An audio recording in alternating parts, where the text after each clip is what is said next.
Y si alguien tiene argumentos, es Joaquín Deón. Él es geógrafo, becario de CONICET, de la Universidad de Córdoba y parte de la Coordinadora Ambiental y de Derechos Humanos de las Sierras Chicas y de la Coordinadora Provincial en Defensa del Bosque Nativo. Hola Joaquín. Hola Celeste, ¿cómo están? ¿Cómo está toda la tele y radio audiencia del programa? La verdad que muy contentos bueno, de también poder seguir abriéndose a fronteras, más que nada también allá en Buenos Aires, donde se pueda comunicar lo que está ocurriendo en Córdoba, que es parte de lo que viene ocurriendo también en el Gran Chaco Sudamericano, en el Espinal, en el litoral y demás, con estos incendios voraces que forman parte del ecocidio. Así es, bueno, agradecerte a vos también por el tiempo.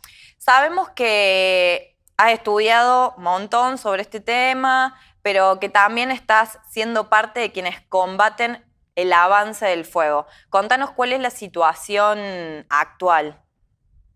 Mira, la situación actual es que si yo en estos momentos girara la cámara para que se vea el paisaje, porque yo vivo en una parte de la sierra, no lo voy a hacer porque se va a poner molesta la imagen, sí, pero hay humo en el aire y hay mucho humo. Ujú. Eh, Circulan, obviamente, que como han circulado en todo este periodo de incendios, informaciones confusas. La realidad es que hay un viento noroeste en estos momentos en la sierra. Ese viento noroeste está trayendo el humo desde la parte alta de las sierras, más específicamente lo está trayendo de la zona de las cumbres de Gaspar. Eso es entre Cosquín y Villa de Soto o Cruz del Eje, para que se ubique más o menos la audiencia que pueda conocer un poco Córdoba, o si quiere ubicarse un poco en el mapa, pero es un territorio extensísimo de miles de hectáreas que lleva unos 14 días seguidos ardiendo, no se lo ha frenado, ¿sí? Y no vamos a poner el término no se lo ha logrado frenar, porque si las voluntades, las escuchas, las aperturas para la participación ciudadana hubieran sido tales, este incendio no hubiera quemado todo el hermoso paraje de Cruz de Caña, no hubiera afectado la estancia jesuítica La Candelaria, no hubiera avanzado sobre lo que es Characato, sus cascadas, sus ríos, sus arroyos, y no hubiera ocurrido esto que ayer era muy fuerte escucharlo en relatos de vecinas y vecinos de localidades de Punilla. Niñas y niños a la tarde, que fue el último vuelo que hicieron las avionetas, gritándole a las avionetas, arengando, apaguen el fuego, apaguen el fuego. Es muy emocionante eso porque hay una comunidad que sabe de que se nos está yendo el ecosistema, los ecosistemas de las manos, a manos de unos pocos. Eso hay que ir de a poco poniéndole nombre también, que en esta entrevista voy a atreverme sin ningún problema por el hecho mismo de que hay beneficiados directamente del agronegocio, hay beneficiados directamente desde la mega minería de canteras y desde el negocio turístico, inmobiliario y la obra pública. Son tres patas fundamentales para entender cómo se construye este ecocidio en el Chaco Serrano. Justo te iba a preguntar sobre eso, o sea, porque está claro que son intencionales y que están motivados, como bien decías vos, por negocios negociados, podemos decirles.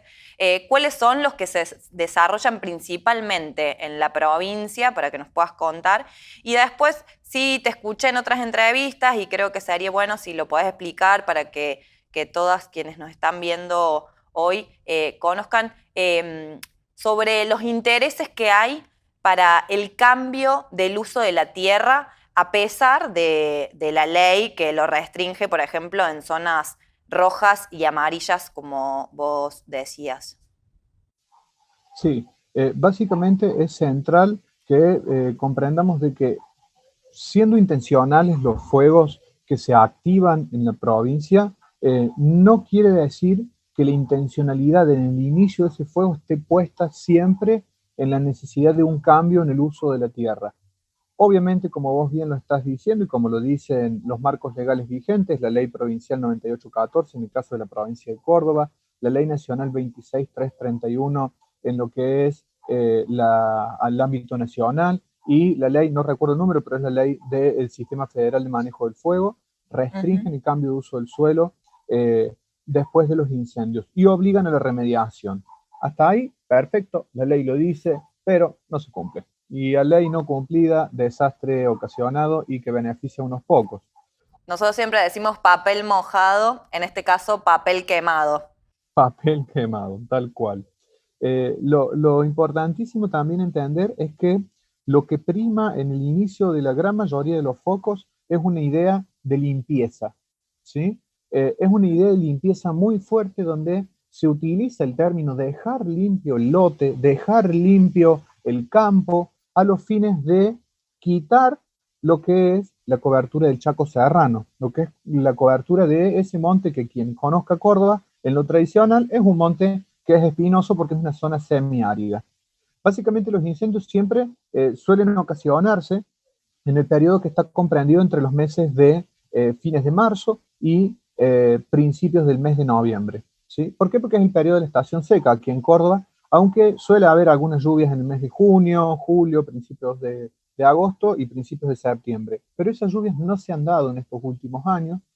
Se viene acumulando un periodo de baja disponibilidad de agua en los cauces, producto de incendios acumulados en una cantidad enorme. El Instituto Gulich de la Universidad Nacional de Córdoba ha hecho un estudio y ha dado a conocer que más de 770.000 hectáreas se han quemado hasta el año 2017, entre 1999 y 2017, pero si le sumamos del 2017 hasta la actualidad, tenemos casi unas 300.000 hectáreas solamente en menos de 3 años que se suman.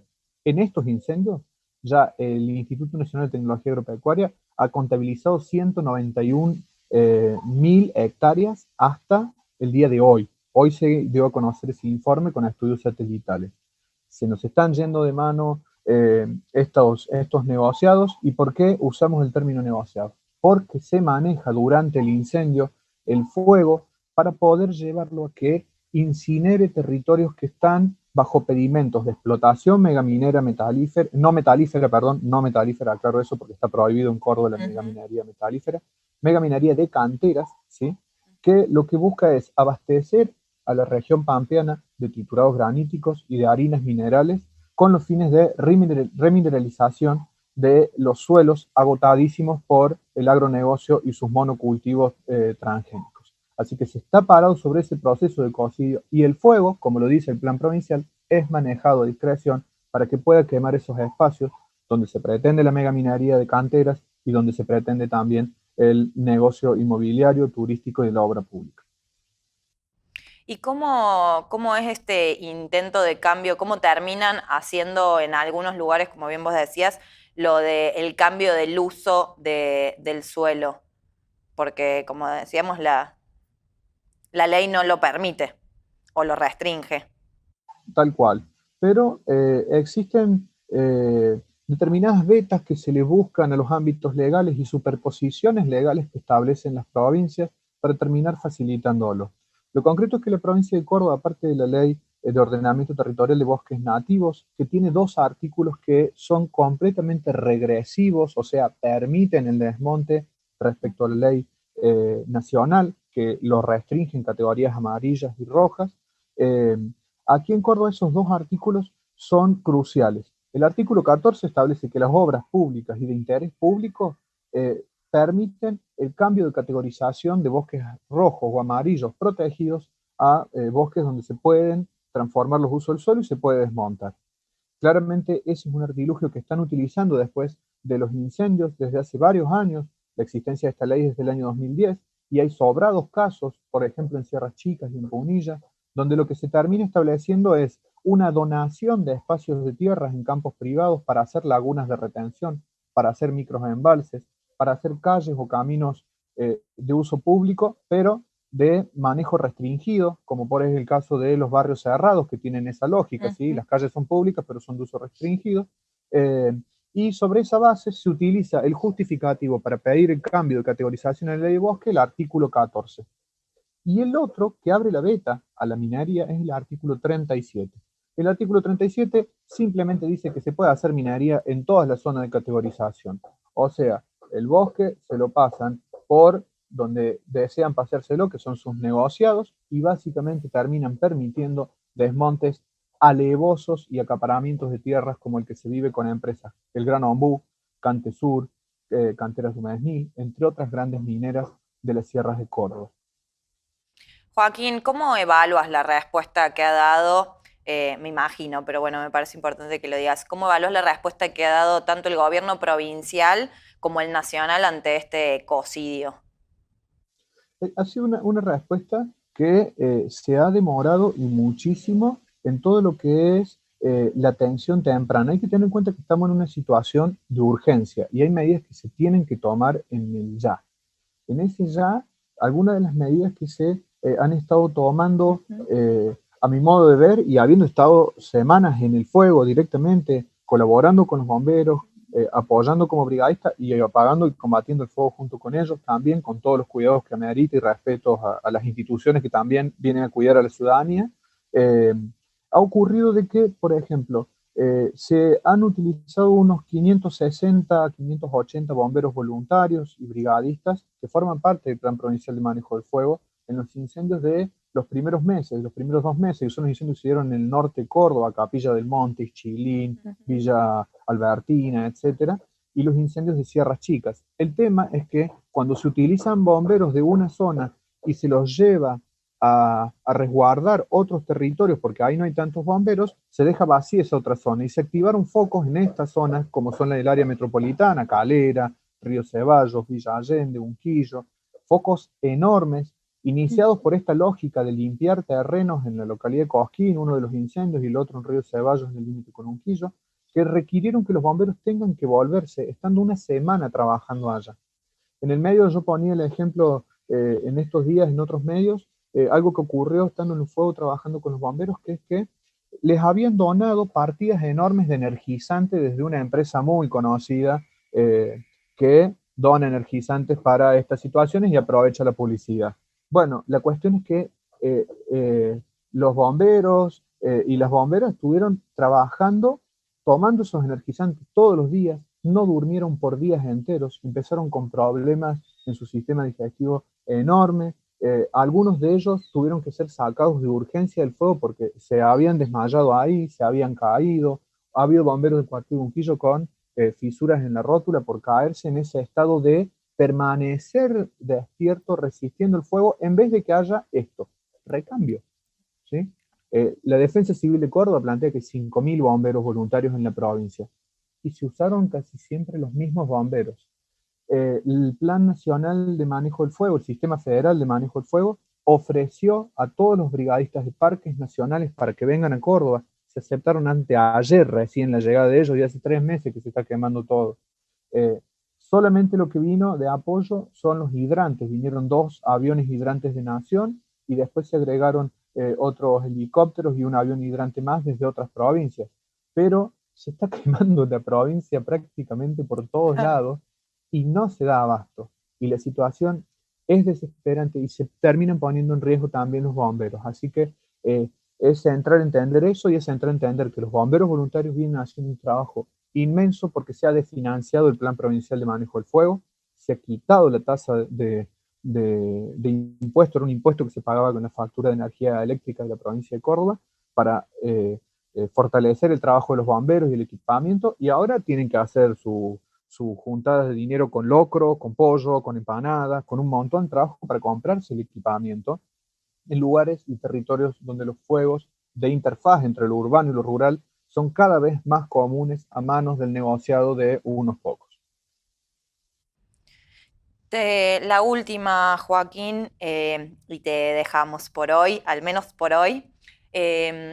Ante esta urgencia y esta necesidad de acciones de manera inmediata, ¿crees que es necesario que se declare la emergencia ambiental? Hay situaciones discordantes si lo analizamos en la brevedad de la pregunta y del tiempo para la cobertura de esta nota, pero a mi modo de entender, la emergencia ambiental pondría a disposición un capital enorme de dinero a discreción de un Estado que estamos viendo que básicamente está llevando adelante políticas que no benefician a la ciudadanía, que no benefician la protección del bosque nativo y menos aún que garanticen la protección de las cuencas y de los bosques en esta zona donde habitamos, el lugar donde tomamos agua y donde habitamos las cuencas bajas que después en el periodo de lluvias nos inundamos, que eso es muy preocupante en la zona y es algo que viene en la temporada de verano y Córdoba se disfruta en el verano, sí, pero también se padece si las cuencas están desprotegidas y las lluvias son fuertes. Se ha declarado la emergencia y el estado de desastre agropecuario, apícola, fruto y hortícola y ganadero en la provincia de Córdoba, y lo declaró también nación con un financiamiento por un año entero para productores grandes, pequeños, medianos, familiares y campesinos.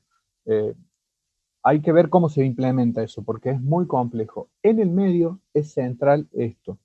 Hay una comunidad activa que está visibilizando cada vez más que los incendios son una estrategia de descampesinización y de desruralización enorme. Se busca hacer de los espacios rurales donde la comunidad habita o donde las familias habitan y producen y trabajan la tierra, verdaderos desiertos para afianzar un negociado enorme.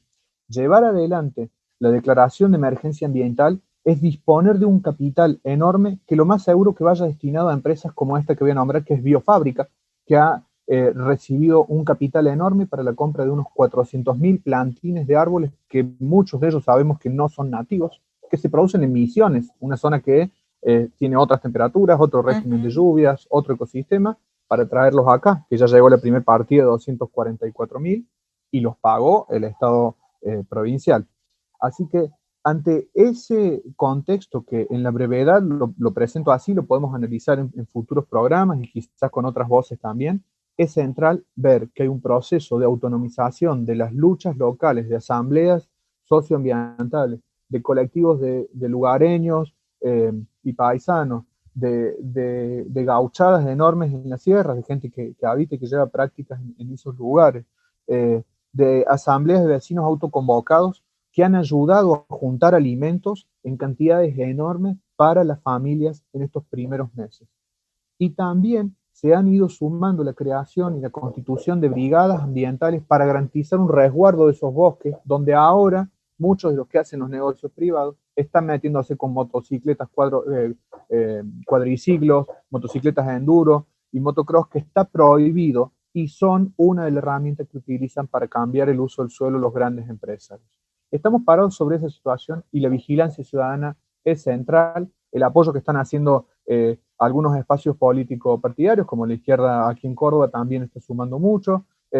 Y es central esto, que se visibilice lo que pasa aquí en Córdoba, porque es las puertas a un desastre que ya se viene gestando con este cocido de los incendios. Clarísimo, Joaquín, y muy claro, y acompaño la necesidad de que sean las comunidades, los colectivos, las organizaciones socioambientales quienes sean las que controlen que de verdad se desarrolle, por ejemplo, y se cumplan las leyes, que se den los recursos necesarios, porque si no, como vos lo expresabas, a discreción de estos gobiernos que son responsables, tanto como las distintas corporaciones, en cualquier momento no nos va a quedar más nada. Te quiero agradecer por estos minutos y bueno, como te decía antes, seguramente te vamos a volver a molestar porque siempre es un agrado charlar con vos.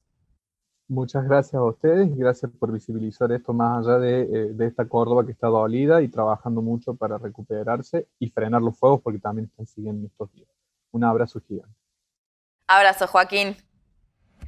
Queda claro que donde hay bosques o humedales hoy en llama, mañana habrá soja, canteras o barrios cerrados. Porque los gobiernos provinciales y el nacional dejan correr estos negociados para que, entre otras cosas, entren dólares que le van a permitir seguir pagando esa fraudulenta deuda externa que tanto denunciamos.